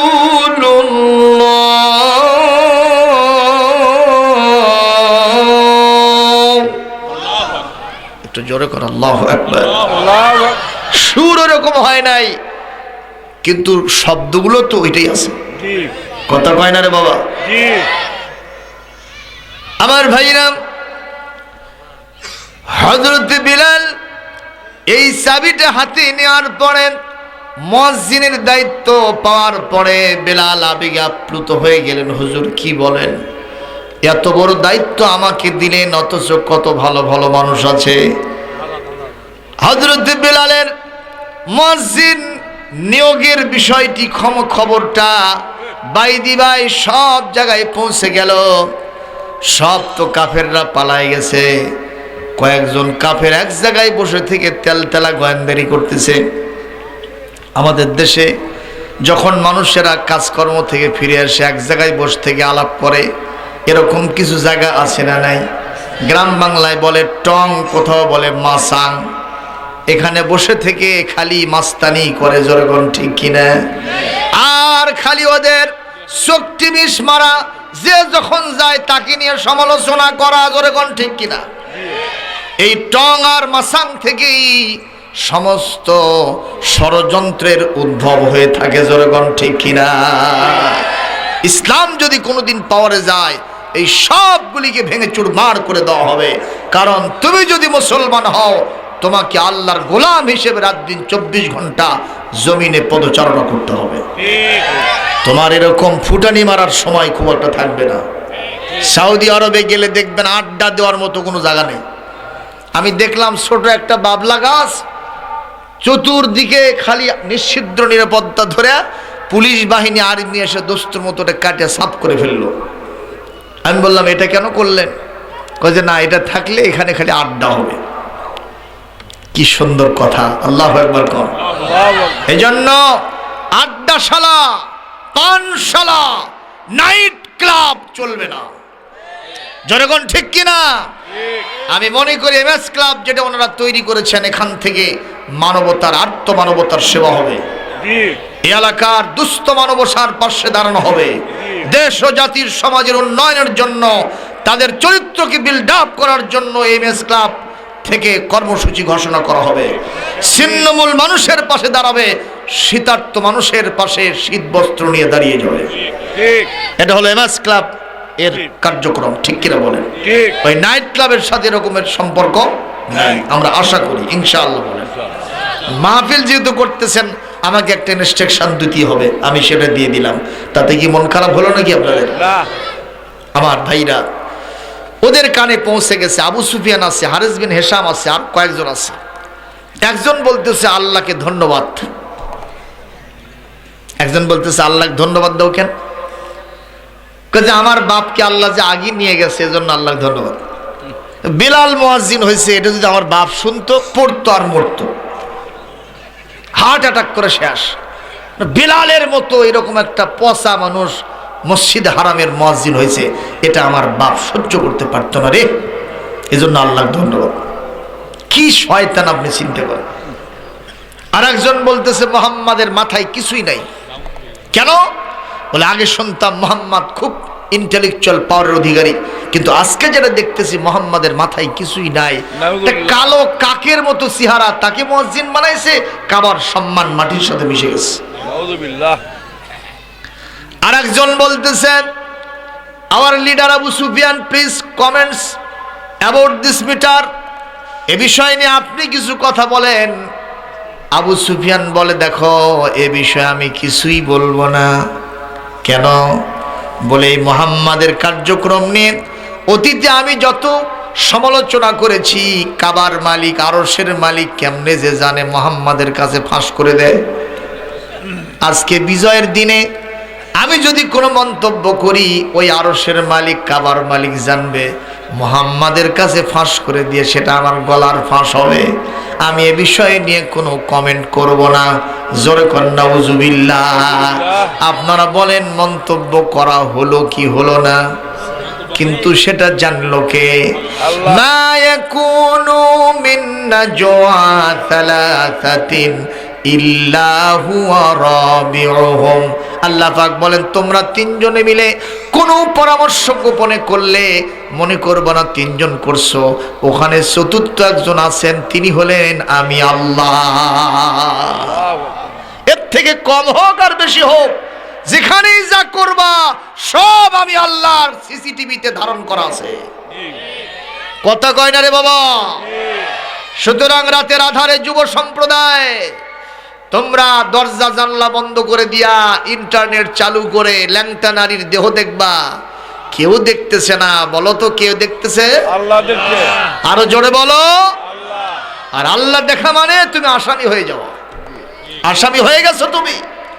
সুতরাং ফেসবুকের এই ল্যাংটা দেহ, ল্যাংটাপোনা, বেলেল্লাপোনা, বেহাপোনা বর্তমান জামানায় বাড়িতে বসে থেকে গুনাহ করার যে ফোর্সটা এসে গেছে, আপনার সোর্সটা এসে গেছে, এই সোর্স থেকে বাঁচার একটাই মাত্র উপায়, মহান আল্লাহর ভয় অন্তরে জাগরুক থাকা।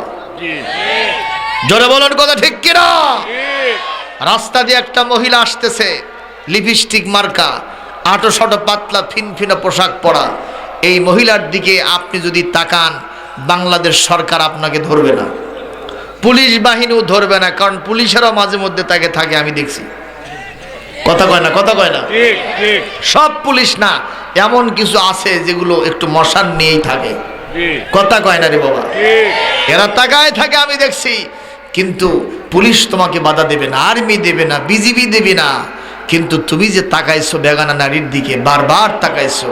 এমন শয়তানও আছে দেখছি, মেয়েটা পার হয়ে গেছে, এদিক তাকায় থাকে। কথা কয় না? দেখছেন কি না? যুবকেরা হাদিস শুনে যাও, রাসূল বলেছেন সুব্বা ফি আইনিহিল উনুকা ইয়াউমাল কিয়ামা, বেগানা নারীর সৌন্দর্যের দিকে বারবার লোলুপ দৃষ্টিতে তাকাইলে কিয়ামতে আল্লাহ রাব্বুল আলামিন তার চোখের ভিতরে গরম সীসা ঢেলে দিবেন। নাউজুবিল্লাহ বলো, নাউজুবিল্লাহ, আরো জোরে বলো নাউজুবিল্লাহ। আর যদি কেউ কোনো বেগানা নারীকে একটা বার দেখতে পেল, সঙ্গে সঙ্গে সাডেনলি তার দৃষ্টিটাকে অবনত করলো, ফিরায় নিল, আল্লাহর নবী বলেন ইয়াজিদু হালাওয়াতাল ঈমানি ফি কলবিহি, সে তার অন্তরের মধ্যে একটা ঈমানের স্বাদ অনুভব করতে পারবে। সুবহানাল্লাহ কোন? সুবহানাল্লাহ। এক যুবক আমাকে কয়, হুজুর বেগানা নারীর দিকে কয়বার দেখা যাবে? আমি বললাম, বাবা হঠাৎ করে দৃষ্টি পড়লে একবার দেখা যাবে। কয়, হুজুর একবারই দেখবো, 1 ঘন্টার নিচে দৃষ্টি ফিরাবো না। কি উদ্ভট চিন্তা আপনি চিন্তা করেন, এটা কি চলবে? রাসূল বলেছেন সাডেনলি ফুজাতান, তাড়াতাড়ি আনাসিব বাসারাকা, সঙ্গে সঙ্গে তোমার দৃষ্টি ফিরায় নাও।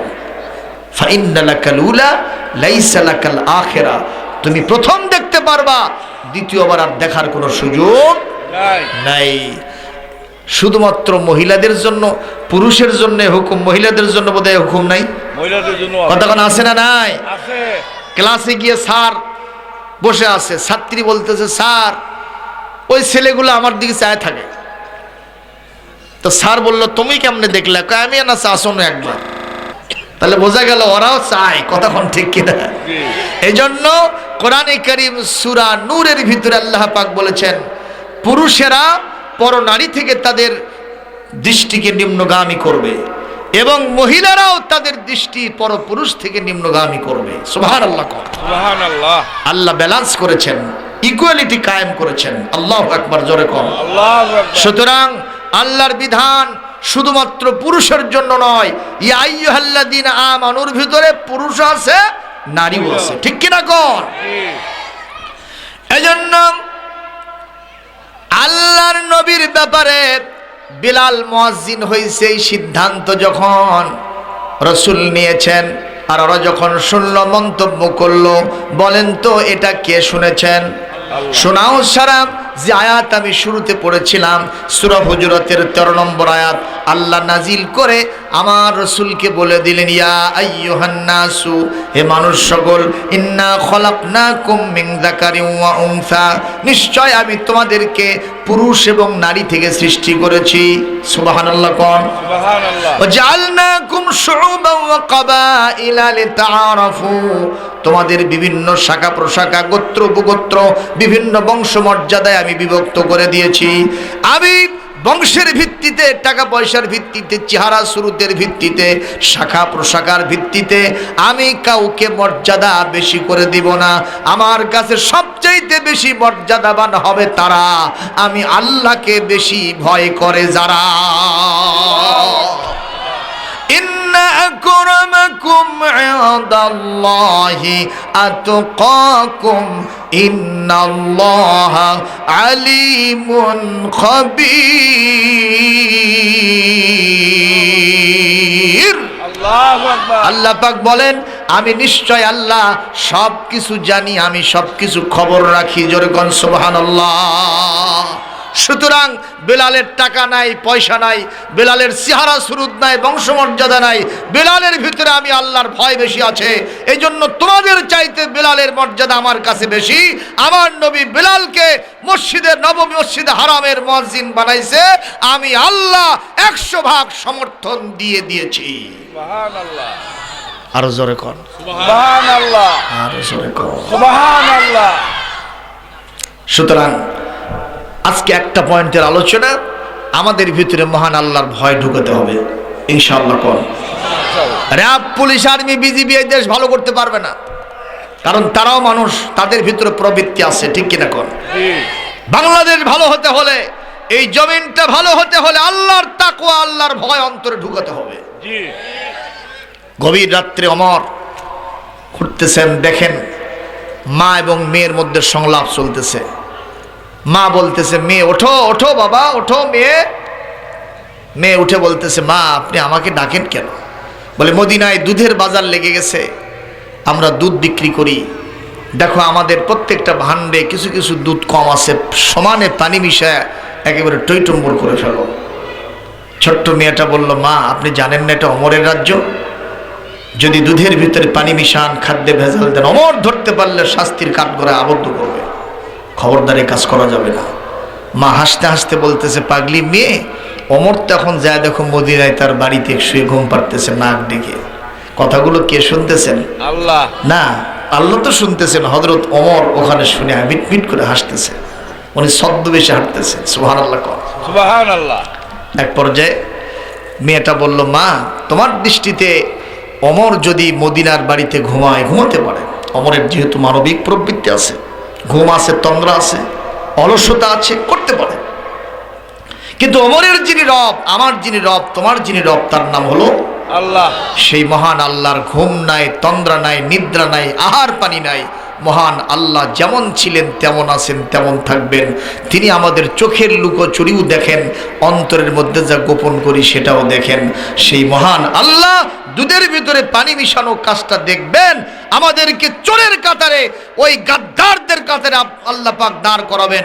সুতরাং আমার পক্ষে দুধের ভিতরে পানি মিশানো সম্ভব না। আল্লাহু আকবার। আরো জোরে বলেন আল্লাহু আকবার। হযরত ওমর বাড়িতে না ঢুকে এক দৌড়ে বাড়িতে গেলেন।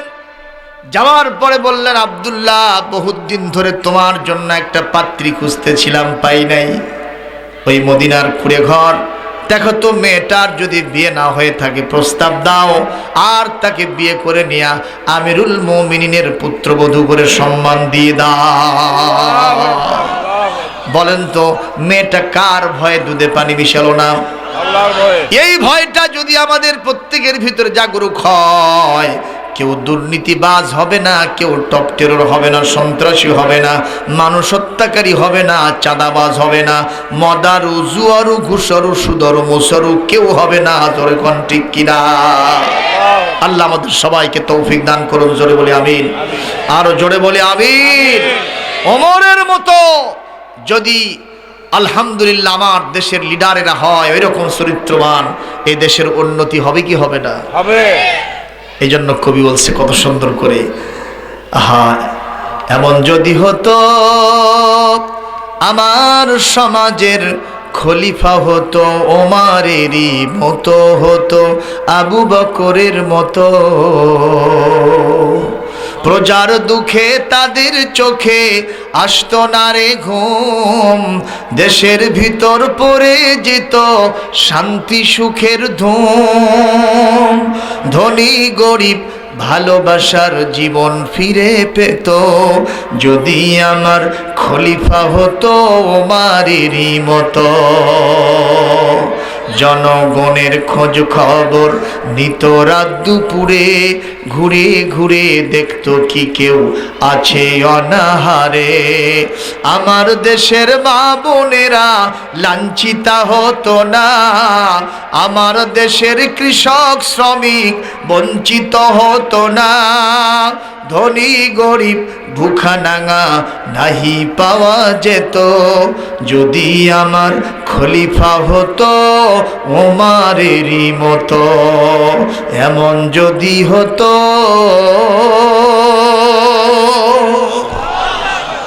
জোরে বলি মারহাবা। আল্লাহুম্মা আমিন। আমি আর সামনে বাড়াবো না। আল্লাহকে ভয় করলে নামাজ কাজা করা যাবে না।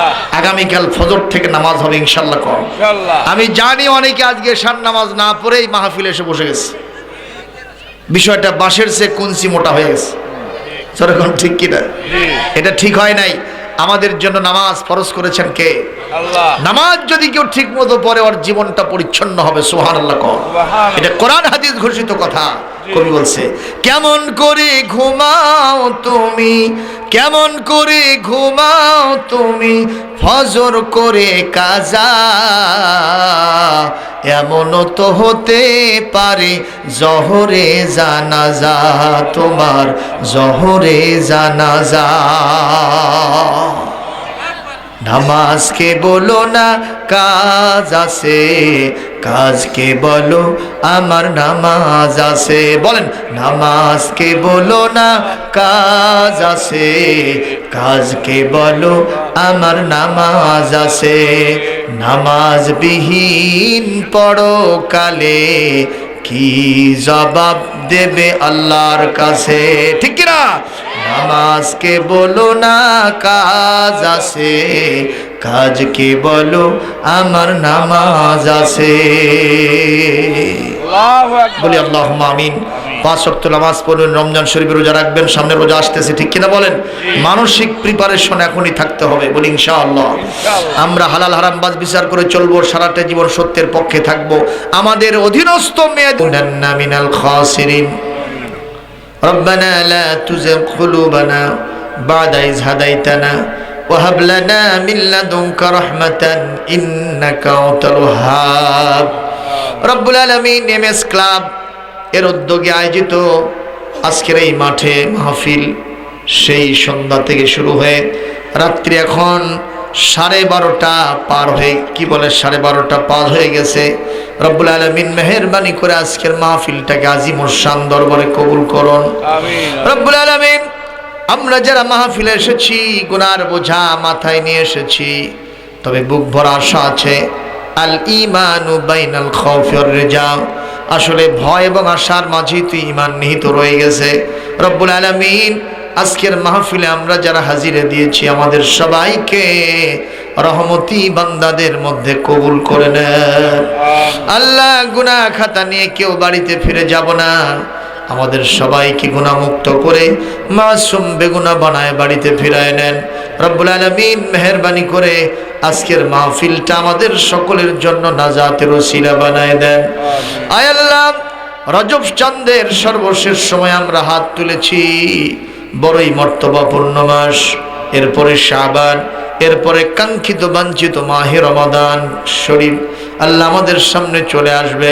মেহেরবানি করে আজকের এই মাহফিল থেকে সবাইকে আপনি মাফ করে দেন আল্লাহ।